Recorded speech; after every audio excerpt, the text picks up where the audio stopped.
যত অভিশাপ এদের মধ্যে যে পড়বো আমার ধারণা, যত যাই কই, হ্যাঁ, যুদ্ধ মানে ক্ষতি, আর এই ক্ষতি আমাদের ঘরে ঘরে পয়সা যেতেছে। আমরা যদি তেল না পাই তাহলে আমাদের সমস্যা, আর এই সমস্যার জন্য আমরা এখন কোথায় যাবো? হ্যাঁ, তেলটা তো আমার বাংলাদেশে হয় না, আমরা তো আমদানি করে আনতেও হয়, হ্যাঁ, আমরা বিভিন্নভাবে ব্যবহার করি।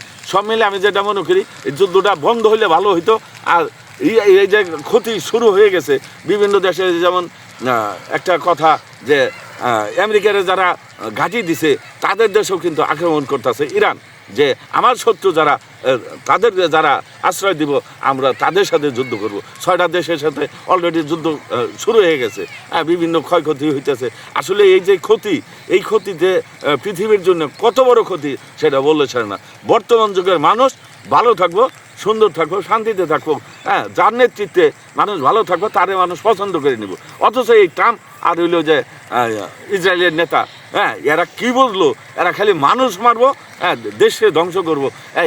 এইগুলা তো কাকা স্বাভাবিক দৃষ্টিতে মাইনা নেওয়া সঠিক হয় না।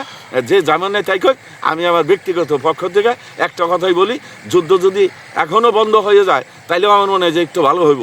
তাছাড়া দেশে দেখবেন যে আমাদের বাংলাদেশে না, সারা বিশ্বেই এমনও অভাব এসে যাব যেটা নাকি তৃতীয় বিশ্বযুদ্ধের মধ্যে আমরা যে জিনিসটা দেখতেছি, যে আগামীতে মানুষ এত কষ্ট করব সেটা বললে সারা না। হ্যাঁ, যাই হোক, সব মিলে যুদ্ধ বন্ধ করলে ভালো হয়। আমি আমার ব্যক্তিগত পক্ষ থেকে এবং আমি ছোট মানুষ হিসাবে এই কথাটাই বলি যে যুদ্ধ এখনও সময় আছে, আপনারা বন্ধ করেন।